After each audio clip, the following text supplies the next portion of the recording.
Hello everyone. आप लोगों ने वेस्ट स्लैब टाइप स्टेयरकेस बहुत सारे देखे होंगे, उनका कंस्ट्रक्शन भी देखा होगा। लेकिन आज के इस वीडियो में मैं आप लोगों के लिए ट्रेड राइजर टाइप स्टेयरकेस का कंस्ट्रक्शन लेकर आया हूं।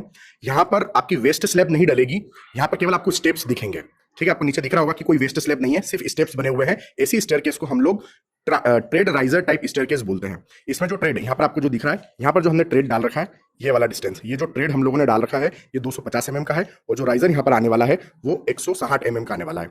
ठीक है, अब इसकी मैं डिजाइनिंग की यदि बात करूं तो देखो, हम लोग आईएस कोड का रिकमेंडेशन जानते हैं कि हमको जो इफेक्टिव स्पैन इसमें लेना पड़ेगा, वो ऊपर देख रहे हो आप टॉप में, वो सपोर्ट आपको दिख रहा है जहां पर मेरी उंगली है, उसके सेंटर से लेकर यहाँ पर नीचे वाला जो सपोर्ट है उसके सेंटर तक का ये जो दूरी है, ये इफेक्टिव स्पैन बन जाएगा आप लोगों का। फिर उसके ऊपर मैं लोड कंसीडर कर लूंगा, अपनी फ्लोर फिनिशिंग का load, dead load, live load, सब कुछ मैं कंसीडर कर लूंगा। और फिर इसके सेंटर पर, मिड पर मैं बेंडिंग मोमेंट निकालूंगा, वो मुझे मिड पर सबसे मैक्सिमम बेंडिंग मोमेंट निकल कर आएगा। अब उस बेंडिंग मोमेंट के लिए मैं रेनफोर्समेंट कैलकुलेट करूंगा भाई, और रेनफोर्समेंट जो मैं कैलकुलेट करूंगा उसके लिए मैं स्पेसिंग निकाल लूंगा।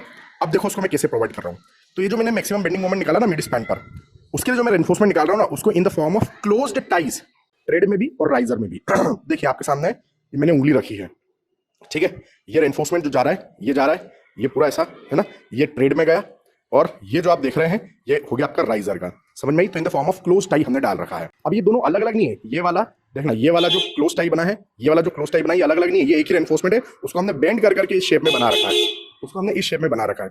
देखो यहाँ से शुरू हुआ है रेनफोर्समेंट, ये मेरी उंगली दिख रही है, यहाँ से शुरू हुआ है, ये ऐसा गया, ये ऐसा आया, फिर ये नीचे से ऐसा घुसा, फिर ये ऊपर गया, ये गया, ये गया, ये आया, ये आया, ये, और यहाँ के रुक गया। तो ये पूरा एक ही एनफोर्समेंट है। तो इसको ट्रेड में भी डाल दिया, इसको राइजर में भी डाल दिया। तो in the form of close ties, centre to centre spacing हम कैलकुलेट करके निकाल लेते हैं, समझे। तो यहाँ पर 150 mm की स्पेसिंग पर हमने डाल रखा है 10 mm का बार। तो ये हो गया, ये हो गया, ये हो गया, वो हो गया, वो हो गया, इस तरीके से। तो ट्रेड में भी आपका पूरा 150 mm की स्पेसिंग पे चला क्लोज टाई, और राइजर में भी देखो 150 mm की स्पेसिंग, ये हो गया, फिर वो हो गया, फिर ये हो गया, वो हो गया, इस तरीके से चल रहा है। तो हम इस तरीके से क्लोज टाई डाल देते हैं। तो ये हमारा मेन रेनफोर्समेंट बनता है।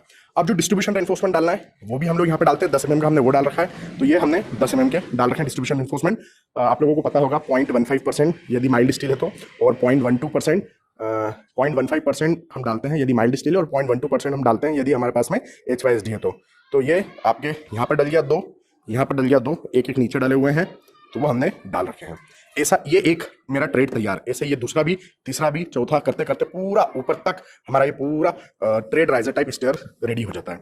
तो इस टाइप का कंस्ट्रक्शन कम देखने को मिलता है, लेकिन हम लोग करवाते हैं यहाँ पर। यदि हमारे जो आर्किटेक्ट हैं उनकी डिमांड होती है, क्योंकि वो एस्थेटिक लुक वगैरह कुछ कुछ बनवाते हैं लोग, क्लाइंट लोग, और हमारे पास लेकर आते हैं, तो फिर हम उनको ऐसी डिजाइन बना के दे देते हैं। चलिए, ऑल द बेस्ट। और रैंक प्रेडिक्टर लाइव है, उसको आप यूज कर सकते हैं, रैंक प्रेडिक्टर को, to check your GATE 2026 score.